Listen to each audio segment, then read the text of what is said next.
प्रिय छात्रों, आज हम अर्थशास्त्र का चौथा पाठ वैश्वीकरण और भारतीय अर्थव्यवस्था इसका द्वितीय भाग का अध्ययन करेंगे, जिसमें कि हम उदारीकरण के क्या उद्देश्य हैं, विश्व व्यापार संगठन, भारत में वैश्वीकरण का क्या प्रभाव पड़ा इसके बारे में, और न्याय संगत वैश्वीकरण के लिए संघर्ष, और अंत में गृह कार्य। तो सबसे पहले मैं आपको उदारीकरण के उद्देश्य के बारे में बता रहा हूँ। उदारीकरण की प्रक्रिया जो सन 1991 में शुरू हुई थी, सरकार के द्वारा अवरोध और जो प्रतिबंध थे व्यापार में, आयात निर्यात में, उनको काफ़ी छूट दी गई, विभिन्न प्रकार की रियायतें दी गईं। तो ये जो उदारीकरण की प्रक्रिया थी, इसका उद्देश्य क्या था?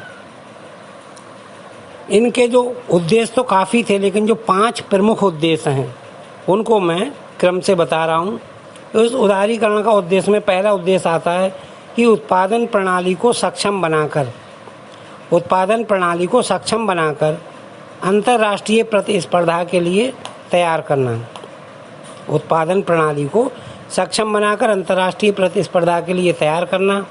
दूसरा उद्देश्य जो है उदारीकरण का, वो है प्रत्यक्ष विदेशी निवेश को आकर्षित कर आर्थिक विकास को गति प्रदान करना।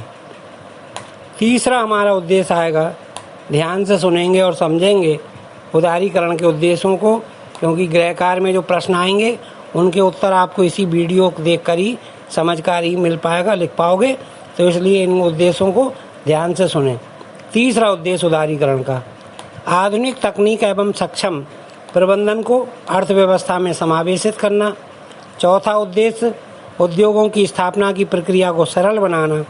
और पांचवा जो हमारा उद्देश्य है, विविध प्रकार के प्रतिबंध एवं लाइसेंसों में कमी लाना तथा उन्हें तर्कसंगत बनाना।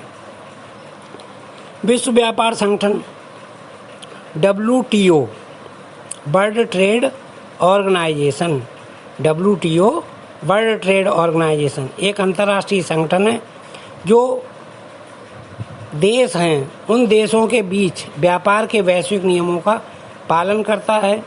29 जुलाई 2018 तक 164 देश जो थे इस विश्व व्यापार संगठन के सदस्य थे।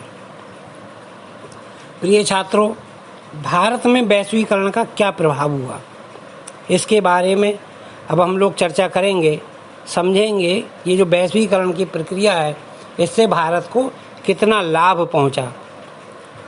तो पहला प्रभाव जो है वैश्वीकरण का भारत में, वो ये कि वैश्वीकरण के परिणाम स्वरूप उत्पादकों के बीच अधिक प्रतिस्पर्धा से उपभोक्ताओं, विशेष रूप से शहरी क्षेत्रों में समृद्ध वर्ग को लाभ पहुंचता है।